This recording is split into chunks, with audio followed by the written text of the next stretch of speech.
Hey everyone, Joshua Kirk here with you once again, and now it's time for the next video in this series of revised best of lists for albums in a given year. As you can see from the title, this is about my top 40 albums of 2018. If you've been watching these last couple of videos, you all should know the spiel by now. I'm going to go through the bottom half quickly, and then I will have more to say as we get into the top half of my list. Without further ado, let's get into it. 40, Blood Orange, Negro Swan. 39, Brandi Carlile's By the Way I Forgive You. 38, Turnstile with Time and Space. 37, the comeback of stoner metal band Sleep, The Sciences. 36, really weird debut from Tropical Fuckstorm, A Laughing Death in Meatspace. 35, Jid with DiCaprio 2. 34, the breakthrough of JPEGMAFIA, Veteran. 33, Caroline Rose goes indie pop on Loner. 32, adventurous metal epic from Zeal and Ardor, Stranger Fruit. 31, beautifully haunting singer-songwriter record from Marissa Nadler, For My Crimes. And then rounding out the 30s, the Voidz with the eclectic and all over the place Virtue. 29, creatively produced bops from Clarence Clarity on Think Peace. 28, spellbinding chamber pop epic from Julia Holter, Aviary. 27, Neko Case gets confessional on the accessible Hell On. 26, eccentric rap mixtape from Tierra Whack World. 25, Janelle Monae with the great pop concept album Dirty Computer. 24, Vince Staples satirizes radio culture to great effect on FM. 23, Armand Hammer, great abstract hip hop on Paraffin. 22, 21 Pilots with the shockingly artful and ambitious Trench. And then rounding out the bottom half at 21, Kali Uchis, one of the best R&B records of 2018, Isolation. We're at the top half, kicking off at 20 with Odetta Hartman, Old Rockhounds Never Die, a really interesting kind of avant-garde folk record that is a bit all over the place, but has a lot of very genius ideas and really good songwriting too. 19, Father John Misty, God's Favorite Customer, one of Tillman's more stripped back, darker records under this moniker. A genuinely heartbreaking listen, and I would argue right up there among some of his best. 18, Earl Sweatshirt with some rap songs. Earl goes to some pretty messed up places on this record, and he does so through some great production and raps. And yeah, these definitely aren't just any rap songs. 17, Jack White with Boarding House Reach, his most experimental solo outing thus far. The concept and sounds he creates on here are very out there, but I think they mostly pan out very well, and it really proves him to be one of the more creative figures in mainstream rock. 16, Young Fathers with Cocoa Sugar. I never really dove deep into Young Fathers before this record, but yeah, I really like it a lot. It has a very unique mix of styles and influences and great production on and songwriting, albeit on one of their more minimal records thus far. And yeah, I dig it. 15, it is dream pop duo Beach House with Seven. They really upped the ante on their immersive sound on this record through some great production and a really good songwriting and imagery. And besides Teen Dream, it's definitely one of their best. Speaking of really interesting indie pop, at 14, we have Let's Eat Grandma with I'm All Ears. At one point, this duo were a big part of that post PC music wave of pop and electronic music, and they come through with some great songs and a lot of very creative ideas throughout its sprawling runtime. And yeah, it's a really good album. 13 is definitely one of the better alt country records of 2018. Courtney Marie Andrews, May Your Kindness Remain. Just a very spellbinding record between her vocals and storytelling. Sonically, this record is kind of low key, but really sounds beautiful. And some of the different influences here work very well. And yeah, it pretty much cemented Courtney as a singer-songwriter to watch in the underground. Number 12 is the much talked about rap album of 2018, Denzel Curry, Taboo. Holy shit, this record, loaded with bangers. Love the way that it's divided into three parts, each one more hard-hitting and progressive than the last.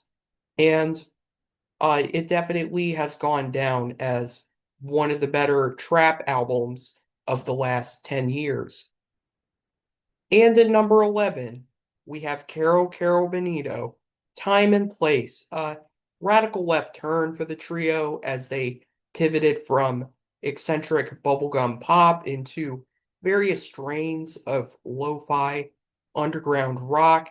And they do so with just some really quality songwriting and a really strong sound. And Sarah really shows off her personality as a really good front woman. And yeah, it's probably my favorite release of theirs thus far. Now we're here, ladies and gentlemen. My top 10 albums of 2018.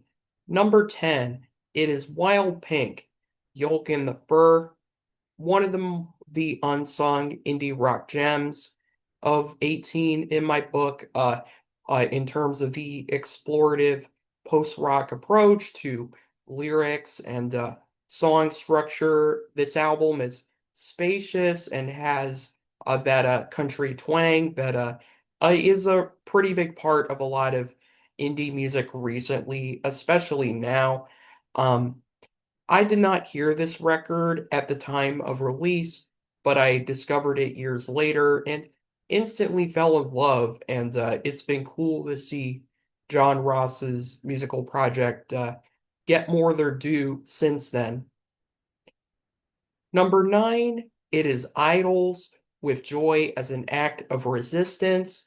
Very much the punk album that people wouldn't stop talking about in 18, and for good reason. This record has really great energy, production, and songwriting is killer and has this really unique sense of humor to it. And yeah, the band very much uses joy, love, and community as a big fat middle finger to a lot of the darkness and negativity of the more recent world. And yeah, this record kicks ass. Number 8 is my favorite rap album of 2018, Brockhampton with Iridescence. 18 was a bit of a rough year for the boy band, and yet through it all, they came through with, in my opinion, their best record in terms of the really interesting detours and transitions into different vibes on here. Really good songwriting and production and great performances from other members. They really had a newfound emotional depth on this project as well. And yeah, it's really just an incredible release that proves them to be just a one-of-a-kind group. Number 7 is the groovy, fun, and creatively produced Against All Logic record, 2012 to 2017. Yeah, if you have not heard this record, do yourself a favor and check it out. You're gonna have a really good time with it. The Nicholas Jar House Project came through with an album that just has really impressive grooves, and the way the samples are worked in is just awesome. And it really is just a ride that never lets up from start to finish. And yeah, it's really just a fantastic release. Another great electronic record from 18 is at number 6. That is Sophie, Oil of Every Pearl's Uninsides. The impact that Sophie has made for pop music, electronic music, and queer music in general just cannot be understated. Uh, this record is a bit all over the place, even though it's so short, but it's really just awesome and has a lot of very forward-thinking ideas and grooves on it. And yeah, it really is just an experience. And yeah, it really is just a debut that has some really good moments of beauty and also just hits incredibly hard. Rest in peace, Sophie. Number 5, another great politically charged rock album, is Parquet Courts with Wide Awake. Obviously, the grooves and bass lines on here are just absolutely insane, as are the really strong performances and really good sound. And yeah, in terms of the lyrics, a lot of its messaging, unfortunately, still rings pretty true in 2026. And there's just a lot of great personality. And yeah, it's definitely the best Parquet Courts record on every front. Number 4 is an album from one of the most revolutionary figures in modern Latin music right now, Rosalia, with El Mal Carrer, in terms of the way that she mixes traditional flamenco music with modern strains of pop, R&B, and hip hop, are just really fantastic. Really good vocal performances and songwriting on here. And yeah, the more experimental sounds and elements of classical music that are brought in just really work remarkably well. And yeah, it's been interesting to watch her trajectory since then. Even if I haven't loved everything she's done, I can't deny that she is one of a kind. And yeah, the risks that she continues to take are really quite a feat. Another very revolutionary record to come out in 18 is at number 3, George Clanton with Slide. The way that he kind of mixes these sort of youthful 90s leaning strains of pop music and shoegaze and yeah, dreamy all that dreamy shit is really just uh, mixed with this hip, modern vaporwave flair, and done so through just some really quality songwriting, a really good immersive flow. The sound is obviously really good to get lost in. I was a little bit late to the George Clanton party, but I was really happy to get deeper into his stuff a few years ago, especially with this record that I think has gone down as kind of a modern indie pop classic in my book. Number 2 is the debut self-titled EP from Boy Genius. there really is nothing I could say about the supergroup of Julian Baker, Phoebe Bridgers, and Lucy Dacus that I haven't already said in some format, but yeah, just a really amazing EP with six very well written, performed, and produced songs that really show off their chemistry to the fullest, and to see how they've grown as solo artists and also as a trio since then has just been a real treat to watch, and there really is no other project in 2018 that I could say more glowing things about, except number one, which pretty much was my favorite album of 2018 at the time, and that remains ever more true now, and it's my favorite album of the 2010s too. Casey Musgraves, Golden Hour. Really just an incredible record on every front between every detail of it sonically, every word that Casey writes, her performances, and the emotions. These songs always feel believable and from the heart. And yeah, done so through some engaging vocals, really good hooks, and a nice flow from track to track. It's a kind of dreamy record that has a lot of really good depth to it, and yeah, it pretty much transcends what a modern country album could be in this day and age. And obviously, it was a really big moment for her in terms of popularity, especially with it winning Album of the Year at the 2019 Grammys.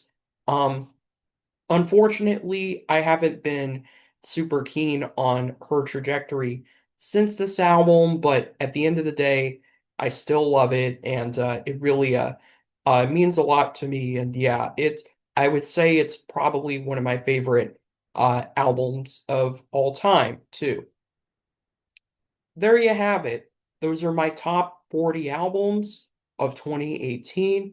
Hope you all enjoyed this video and got some good old and new insights into the music of 2018. Stay tuned for the next video in this series, which is a big one, my favorite albums of 2019. This is Joshua Kirk, signing off.